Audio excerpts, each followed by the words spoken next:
Зя сайн байцгаана уу Баки байна. Тэгэхээр өнөөдөр би та бүхэндээ 5 сарын 28, 29-нд болох гэж байгаа Road to UFC Season 5-ын ерөнхий мэдээлэлээс хүргэх болно. Та бүхэн маань бас ер нь мэдж байгаа Монголын 3 тамирчин оролцох гэж байгаа. Дагисүрэн, Отгонбаатар, Намстрай гэдэг 3 хүн оролцсон. Ер нь MMA фэнүүд маань бас их хүлээлттэй байгаа. Яагаад тэгэхээр манай UFC-гийн ивент дээр ийм олон Монгол тамирчин ингэж нэг дор бас оролцож үзээгүй. Үнэхээр сонирхолтой юм болох бах. Тэгээд Намсраагаас эхэлжээ. Манай Намсраагийн өрсөлдөгчийг Иншвай гэдэг хятад тамирчин байгаа. Тэр хятад тамирчин болохоор өмнөх өрсөлдөгч нь Шинэ Зеландын тамирчин Жиндэ орж чадаагүй болохоор тэр залууд ялагдсан Иншвай гэдэг энэ хятад залууг түүний оронд нөхөж Намсраатай тулдуулахар болсон. За тэгээд ер нь бол маш олон сайтууд дээр энэ Иншвай гэх хятад залууг бас ялагдана гэсэн тийм онолт гарч ирж илээ. Одоо тиймэрхүү таамгууд айгүй их дэвшүүлж илээ. Гэхдээ ер нь бол бас ч болохгүй маш мундаг тамирчин байгаа. Бас ер нь тулаан дээр сайнасаа гадна ер нь маш entertainment залуу байлаа. Яагаад тэгэхээр би хэд хэдэн бичлэгнүүдийг нь үзсэн. Өөрийнхөө бас хувийн аккаунтаас оруулсан бичлэгнүүд дээр за би та бүхэндээ шууд үзүүлчихье. 大家好，我是来自安徽的小伙尹帅。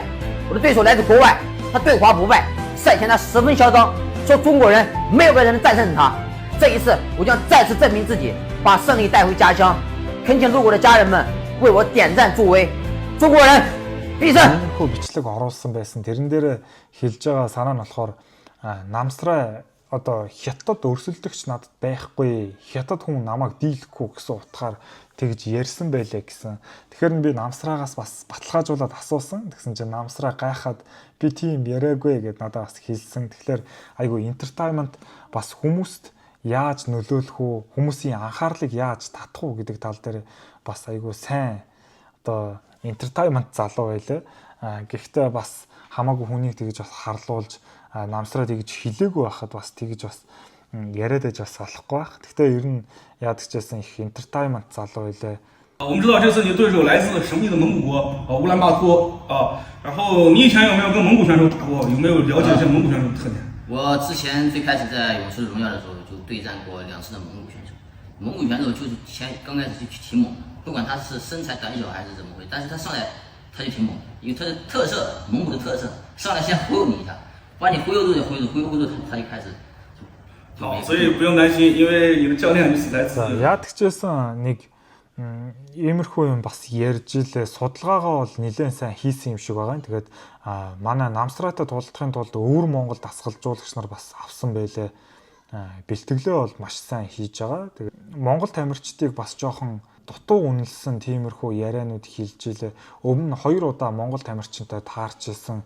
Монгол тамирчид онцлог нь болохоор шууд гарч ирээд бас айлах гэж сүрдүүлэх гэж бас одоо ингээд эхнийхээ дайралтуудыг айгүй тийм ширүүн хийдэг. Гэхдээ тэрнээс нь айж өрөөсөө болохгүй. Айчих юм бол Монгол тамирчид сайн үзээд байдаг. Хэрвээ айхгүй бол тэгэл байхгүй болчдөг. Одоо кардио муутай энэ гэсэн утгаараа бас тиймэрхүү бичлэгнүүд хийсэн байлээ.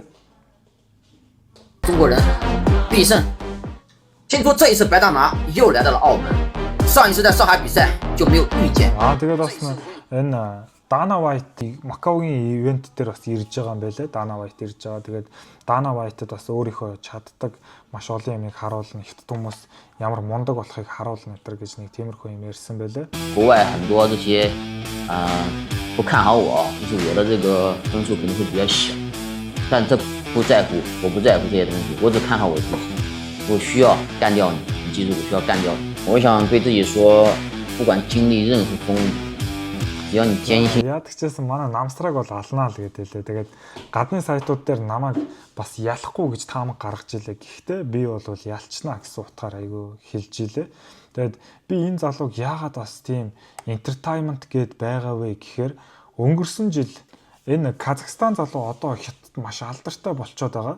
Энэ залуу нь болохоор боксоос слап гээд одоо алгадalцдаг тэмцээнд оролцсон. Тэгээд түүний хамгийн ихний өрсөлдөгч нь хятадын кунфугийн мастер байсан.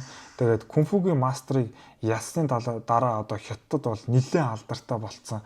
Дахиад надтай үүсэх хүн байна уу гэдэг нэг тиймэрхүү бичлэгнүүд нэлээд хийгээ хятад ч гэсэн очсон. Тэгээ хятад очихт нь болохоор саяны энэ Иншвай гэж залуу тосож аваад хоёлоо үзье. Чи манай хятад одоо кунфуг айгу муулсан байлээ. Ингээд олон юм ярьсан байлээ. Хятад тамирчдыг маань ингээд олон юм ярьсан байлээ. Би чамааг одоо ялна гэтэр гэдэг нэг тиймэрхүү хоорондоо жоохон муудалцсан. Тэгээд саяхан бас энэ хэдхэн хоногийн өмнө энэ Жав овогтой Столаны одоо тамирчинтай боксер үзсэн. Тэгээд боксер үзэнгүүтээ энэ Амантаев гэдэг энэ Казахстан залуу ялцсан баггүй. Ялангуутаа одоо дахиад надтай үзэх хятад тамирчин байна уу? Дахиад надтай үзэх энэ Жав овогтой байна уу гэд Жав овогтон ийм тамирчин байна уу гэсэн утгаар бас хэлсэн байлээ. Энэ өмнөх кунфугийн мастер нь бас Жав гэдэг овогтой байсан. Тэгээд сая үзсэн залууг нь бас Жав гэдэг байсан. Тэгээд яадаг чийсэн надтай дахиад үзэх Жав гэдэг хятад байна уу гэд. Тэгээд бас энийг гэхдээ хоёр өөр янзаар орчуулад байлээ. Нэг дээр нь болохоор Жав гэдэг овогтнууд дахиад өөр тамирчин байна уу, хятад тамирчин байна уу үзье гэсэн.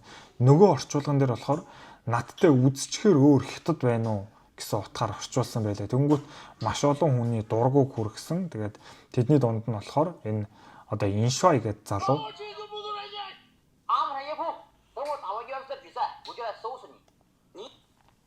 саяны одоо энэ Иншвай болохоор би энэ Road to UFC-ийнхаа тулааныг дуусгах би чамайг очиж одоо зодноо энэ гэсэн утгаар ярьж илээ.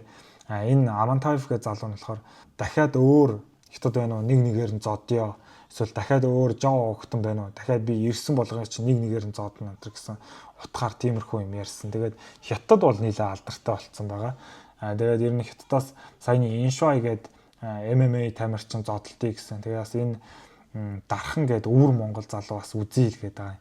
Тэгээд гэхдээ энэ Амантаев гэдэг залуу нь болохоор өнгөрсөн жилийн Иншвайтай бас таарлаж исэн. Хоёлоо би уулзаад онгоцны буудлын дээр уудалцаад үзэлцэх болсон чинь энэ Амантаевын жин нь болохоор ер нь нэлээд хүнд.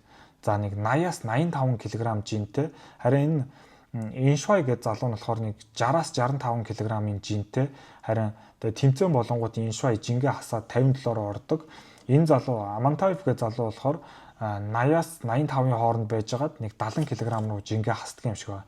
Тэнгүүт жингийн зураг айгүй их байна. Чи жингээ хасчих гэдэг Иншвай гэдэг залуу нь хэлсэн чинь энэ Амантаев гэдэг залуу нь жингээ хасаатахыг Казахстан руугаа буцсангуудаа нэг жоохон чимээгүй болцсон. Тэгсэн чинь чи айгаад явчлаа энэ гэдэг нэг бас нэг нилээн болсон юм аа. Тэгэхээр ер нь энэ Иншвай гэдэг хятад залуу бол ер нь маш тийм entertainment залуу байгаа. Тэгэхээр энэ залууг бас зодчих юм бол хятад бас нилээн анхаарлын төвд орчих байх. Тэгэхээр би бас манай намсраа бол ялчнаа. За тэгээд хоёр тамирчны мэдээллийн хувьд болохоор хятад талаас намсраагийн мэдээллийг оруулсан байлээ. Зөндөө мэдээлэл оруулсан байлээ. Ерөнхийд нь болохоор намсраагийн хочин тал нутгийн дайчин мэрэгжлийн рекорд 9 ялж 1 ялагдсан бяртай маш чанга тамирчин ард нь гарчихвал ер нь л дуусгачдаг. Арын боолт аюултай, хэвтэй техник маш нарийн, кардио хэмнэл маш сайтай. Тэгээд дутуу юмгүй тамирчин гэж намсрааг бас үнэлсэн байлаа. Тэгээд манай намсраа бол үнэхээр сайн тамирчин байгаа. Та бүхэн маань ч гэсэн мэдж байгаа.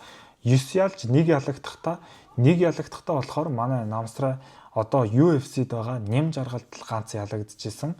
Тэгээд нэм жаргалыг бас ямар тамирчин бэлээ та бүхэн маань мэдж байгаа. Шанц MMA-ийн шилдэг тамирчин. Тэгээд манай намсраа болохоор зөвхөн нэм жаргалд ялагдчихсэн. Бусдаар бол өөр хүнд ялагдж байгаагүй. Тэгээд хятад талд онцолсон нь болохоор энэ намсраа гэх тамирчин дандаа цагаасаа өмнө эрт дуустдаг. Өөрөө ялсан ч бай, ялагдсан ч бай дандаа айгүй эрт дуустдаг гэд тэгсэн байлээ. Нэм жаргалтай болохоор 2 үе үзээд 2 дугаар үе дээр өгчүүлээд дууссан. Бусад тулаануудаа ер нь бол дандаа KO-оор дуусгаж байгаа. Намсраагийн маань гар бол маш хүнд байгаа. За Иншвай гэдэг тамирчны хувьд болохоор хар ирвэс гэдэг очтой 1997 оны 1-р сарын 1-нд төрсэн 29 настай анхуй мужих өндөр гарын урт нь 170 см мэрэгжлийн рекорд 18 ялж 6 ялагдсан хятадын JCK холбоонд 8-1 гэсэн маш сайн амжилттай яваа 5 KO 8 сабмишнтэй кикбоксоос гаралтай мөртлөө бас жүжигсүү маш сайн ягаан бүстэй өчөлт боолт хийх дуртай сул тал нь босоо зодоонд арай түүхий гэж хятад талаас онцолсон байлээ хит ширэн үзэж байгаад кардиан дуусчихдаг гэсэн тийм бас онцлогтой гэж ярьж илээ. Тэгвэл ер нь бол амар үздэг залуу байлаа. Өмнөх Шинэ Зеланд залуутай үзэхэд бол бас л амар тулаан гарсан шүү дээ. Бас та бүхэн маань үзсэн хүмүүс бол мэдчихэж байгаа. Тэгээд ойролцоо үзсэн. Тэгээд сүүлд нь бас энэ иншва ялагдаад оноогоор ялагдсныхаа дараа бас өөрөө гайхаад илээ. Өөрийгөө ялцсан гэж бодож исэн юм шиг байгаа. За нэг ийм манай Намстрагийн хувьд бол угаасаа тайлбарлах шаардлагагүй бүгдээрээ мэдчихэж байгаа. За тэгээд дараагийнх нь болохоор Даги сүрэн авраг маань байгаа. За Даги сүрний эсрэг бас дахиад хятад тамирчин байгаа. John Rego гэдэг ийм хятад тамирчин байгаа. 66 кг-ийнх. Даги сүрэн шанц MMA-ийн тамирчин, рекорд нь 10 ялж 2 ялагдсан. Үндэсний бүхний суурь нь маш сайн. Тулааны стил нь ерөөсөө урагшаа зүтгэждэг, шахаж тоглодог. Тор руу шахаад барьц авчихвал манай хүн дийлдэхгүй, ойрын зайн цохилт, барьц хоёрын янзын хослуулдаг. Дээрээс нь цохилт даах хат маш сайн. Тэгээд хятад талаас энэ юмнуудыг онцолсон байлаа. Тэгээд John Rego нь болохоор counter punch айгуу сайтай, сөрөг цохилт сайн хийдэг, маш урттай, хөлийн өшгөлтүүд нь аюултай, зайгаа барьж тоглодог, оноогоор хожих тактикагаа гаргууд сайн хийж чаддаг, хөдөлгөөн нь маш уян хатан.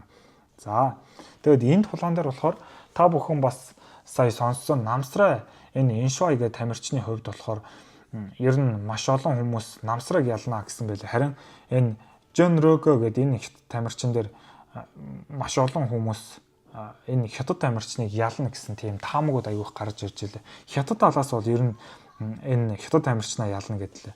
Дараагийнх нь Отхон Баатар 61 кг-д үзэх мэрэгжлийн дивизион дээр 6 тулалдаж бүгдэнд нь ялсан маш сайн тамирчин байгаа. Босоо тулаан сайтай, тесрэлт маш сайн, хэвтэй хяналт топ контрол маш сайн хийдэг. Дээрээс нь Grand and Pound нүдэлт хийж дарамтлагдаг. Яг сонгодог Монгол бүхийн суур стилтэй тамирчин гэсэн байна.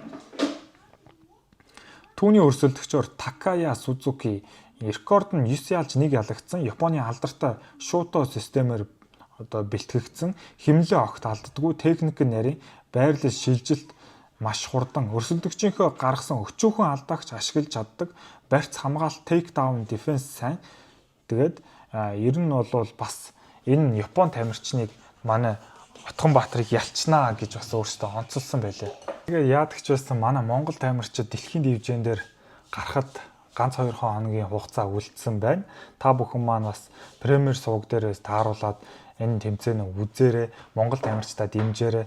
Манай MMA сонирхогчдын хувьд үнэхээр гоё бас ивент болох гэж байна. 3 хүн нэг дор Road to UFC-гийн тайзан дээр бас хоорондоо одоо бас гадны тамирчдтай үзэх гэж байна. Гурлаа ер нь бол UFC-тэй гэрээ хийчих байх. Тэгэхээр хойштоо ч гэсэн маш олон ивент дээр Монгол тамирчдаа үзэхээр болсон байна. Маш гоё. Тэгээд хамт байгаараа баярлалаа.